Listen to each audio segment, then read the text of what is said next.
Hello everyone, so very good morning. আজ হলো শনিবার, তো এখন প্রায় বাজে 7টা। তো আজকে ছেলে স্কুল নেই, তো উঠে পড়েছি। আর বাইরে রোদের অবস্থাটা দেখো, এত তাপ। তো আমি সকালবেলা সমস্ত কাজ করে, যেগুলো আমার কাজ থাকে সেগুলো করে, যেমন ঘর মোছা, ঘর ঝাড়ু দেওয়া, তো এভরিথিং কাজ টাজ করে আমি স্নান করে চলে এসেছি। তো আজকে জাস্ট নর্মাল আমি তোমাদেরকে দেখাচ্ছি যে আমি কীরকম করে স্কিন কেয়ার করি। তো স্কিন কেয়ার তো সেরকম না, জাস্ট স্নান করে বেরোনোর পরে প্লামের একটা টোনার নিয়ে নিয়েছিলাম, সানস্ক্রিন তো মাস্ট, সানস্ক্রিন লাগিয়েছিলাম, একটা লিপ বাম লাগিয়েছিলাম। আর আমি স্নান করার পরে আমার যে কানের থাকে সেটা আমি পরি, কারণ রাতেবেলা আমি পরে শুতে পারি না তাই।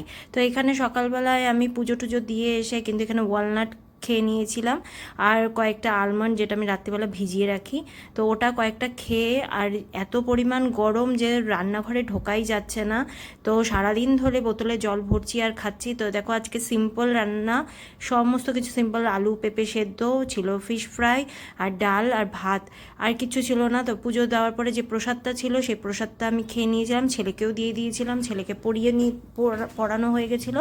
এই যে আমার এখানে হচ্ছিলো আম। আর আজকে বিকালবেলা আমি অনেকটা আমের একটা মিষ্টি বানিয়েছিলাম, সেটা তোমাদেরকে বলছি। যে আমটাকে কেটে আর চিনি দিয়ে, অনেকটা পরিমাণ চিনি দিয়ে মিক্সার গ্রাইন্ডারে একটু পেস্ট করে নিয়ে, কড়াইটাকে একটু উষ্ণ যখন গরম হবে, মানে বেশি খুব হাই ফ্লেমে গরম করার প্রয়োজন নেই। তো এখানে আমটাকে দিয়ে বেশ খানিকক্ষণ নাড়াতে হবে, যাতে, আর ফ্লেমটাকে কিন্তু একদম গ্যাসের কম রাখতে হবে, না হলে কি হবে, আমের যে পাল্পটা আছে সেটা কিন্তু পুড়ে যেতে পারে, মানে পেস্টটা যেটা আছে, কারণ লেগে যাবে। আর এখানে বারবার করে দেওয়ার প্রয়োজন নেই, আমি অল্প দুধ দিয়েছিলাম। আর কেউ যদি চায় তো এখানে গুঁড়ো যে পাউডার দুধ হয় সেটাও দিতে পারে, খোয়া ক্ষীরও দিতে পারে, বাট আমার কাছে কিছু অ্যাভেলেবেল ছিল না, জাস্ট আমুল তাজা ছিল, ওটা দিয়ে করেছিলাম। আর এটা কিন্তু বিকেলবেলা 4টের দিকে।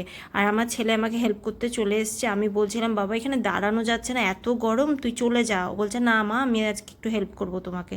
তো ঠিক আছে, বাচ্চা মানুষ, ওকে আর কি করবো। তো এখানে আমি এলাচের গুঁড়ো দিয়ে দিয়েছিলাম। এলাচের গুঁড়ো আমার কাছে রেডিমেড তো ছিল না, তো এলাচটাকে আমি ভেতরে বীজগুলোকে বের করে এটাকে গুঁড়ো করে দিয়ে দিয়েছিলাম। তাতে কি হয়, আরও দারুণ একটা আলাদাই কিন্তু স্বাদ এবং গন্ধটা আসে, কারণ মিষ্টি যেহেতু বানাচ্ছি।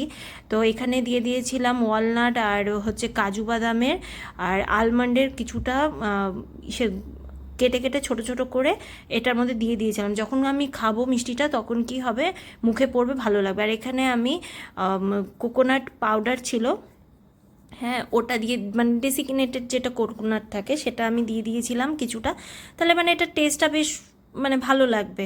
তো এগুলো তো মিষ্টির মধ্যে যায়, কিন্তু এটা কিন্তু পুরোপুরি ধৈর্যের ব্যাপার। তো দেখো, এটা কিন্তু পুরোটাই কম ফ্লেমে অনেকক্ষণ ধরে নাড়াতে নাড়াতে, এই যখন মানে এরকম যখন পজিশানে আসবে যে পুরো ছেড়ে যাচ্ছে কড়াইয়ের থেকে, তখন এটাকে তুলে নিয়ে পুরো ঠান্ডা করে নিয়ে হাতে একটুখানি ঘি, আর এই মিক্সচারের মধ্যে অল্প একটুখানি ঘি দিয়ে নিলে এটারও কিন্তু গন্ধ একটা আলাদাই আসে। আর হাতের মধ্যে জল নেওয়ার প্রয়োজন নেই, যেহেতু এটা আঠা আঠা টাইপের হয়ে গেছে, মানে একটু লেগে লেগে আসবে। তো একটু হাতের মধ্যে ঘি ঘষে নিলে কি হবে, মানে ঘি যদি লাগিয়ে দিই, তো এটা মানে যেরকম করে আমরা নাড়ু করি, তো সেম ওইভাবেই আমাদের করতে হবে। আর একটা আলাদা বাটির মধ্যে আমি ডেসিগনেটেড কোকোনাটটা দিয়ে দিয়েছিলাম, আর এটা দিয়ে ওপর দিয়ে হালকা করে যদি আমি নাড়িয়ে দিই, তো ওপর দিয়ে দেখো একটা মানে কোকোনাটের পাউডারের একটা কোটিং হয়ে যায়, তো যেরকম আমরা খাই। তো এরকম করে আমি মানে বেশ একটা আমেরই করেছিলাম, তো ফার্স্ট টাইম যেহেতু বানাচ্ছিলাম, তো ভাবলাম কেমন না কেমন হবে, বেশি আম নিলে যদি আবার নষ্ট হয়ে যায় তো দরকার নেই। তো এটাই বানিয়েছিলাম।